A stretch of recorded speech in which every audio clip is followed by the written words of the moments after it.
Não, e tem um ponto, né, o Nath, que é interessante. O Cláudio trazia durante a semana, depois do empate lá no Equador, eram 12 gols sofridos, 10 no segundo tempo, né, Cláudio?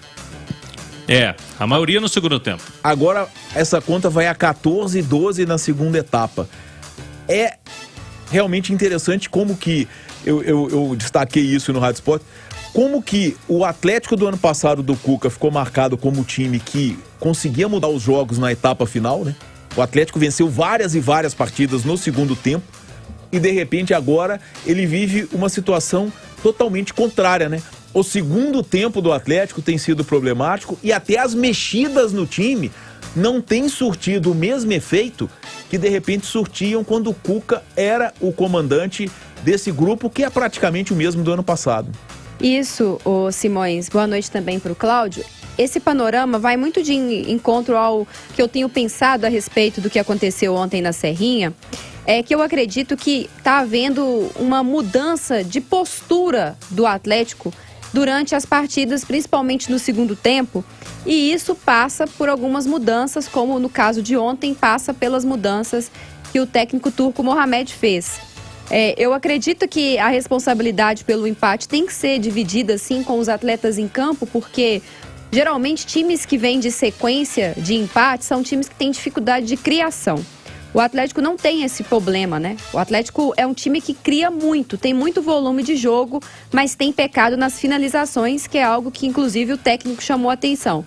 Então, claro, tem a responsabilidade de quem tá lá e não tá conseguindo balançar as redes. Mas eu acho também que essa queda no segundo tempo e essa mudança de patamar de um time que, às vezes, mesmo com o resultado adverso, continuava em cima do seu... fazia mudanças para continuar em cima do seu adversário, e talvez ontem um time que, mesmo tendo abafado muito, sendo superior, tendo dominado o jogo inteiro, Cláudio, fez mudanças para, de certa forma, diminuir o ritmo, diminuir o ímpeto ofensivo. E essa é a minha crítica ao caso de ontem, a modificação que foi feita. Ele tomou um gol de contra-ataque, inclusive aí, abre um parêntese aqui, o Apodi começa a jogada, ele recupera a bola, ele arma o contra-ataque, ele toca... Ele começou e finalizou. E tudo isso sem problema. Um cara não pode recuperar a bola no setor defensivo, sair costurando todo mundo, tocar, receber na área, cabecear sem marcação. Principalmente quando se trata do... que é a peça do Goiás principal, né, para o contragolpe, que é o que o Atlético vem sofrendo muito nos últimos jogos. Inclusive o Turco, na entrevista coletiva, reconhecendo que o Atlético tem falhado muito ao tentar conter esse contra-ataque do time adversário. E o Cláudio Rezende também fez uma excelente pergunta na entrevista coletiva e ele acabou, de certa forma, discordando. E acompanhando também o debate, a mesa redonda que é hoje à tarde, essa discussão boa, né? Sua, então, assim, do Edu Panzi, ontem começou com o Léo Figueiredo. A responsabilidade tem que ser dividida. Quando vem a vitória, quando vem a derrota e quando vem o empate. O mais engraçado, o Atlético não vive nenhum tipo de crise. A cobrança é natural pelo elenco que tem, longe de algum tipo de expectativa para o futuro, de buscar outro nome para o comando, longe disso. O Turco vem fazendo realmente um excelente trabalho.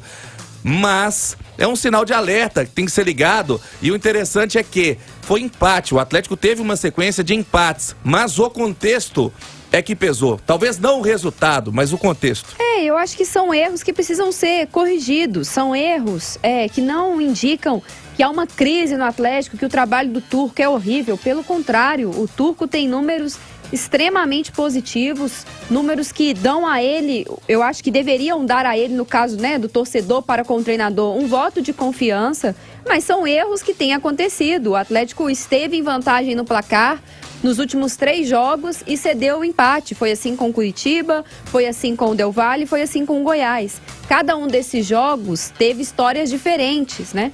Contra o Curitiba, por exemplo, um time que voltou do segundo tempo muito diferente. O técnico do Curitiba fez mudanças.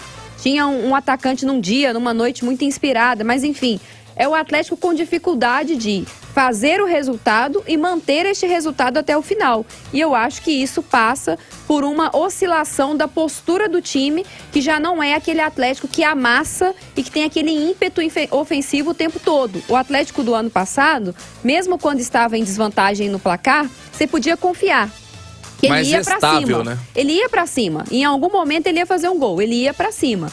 Agora, o Atlético deste momento, não vou nem dizer que é o Atlético do Turco, não. O Atlético dessas últimas apresentações, com esse desempenho que tem oscilado, Simões, é um Atlético que parece que não vai tanto pra cima. E aí eu acho que isso dá aos adversários um voto de que é possível. O Goiás ontem não teve muitos recursos, não dominou o jogo em momento nenhum, não foi superior em momento nenhum, mas encontrou duas escapadas, foi lá, fez e viu o Atlético não conseguir fazer o terceiro.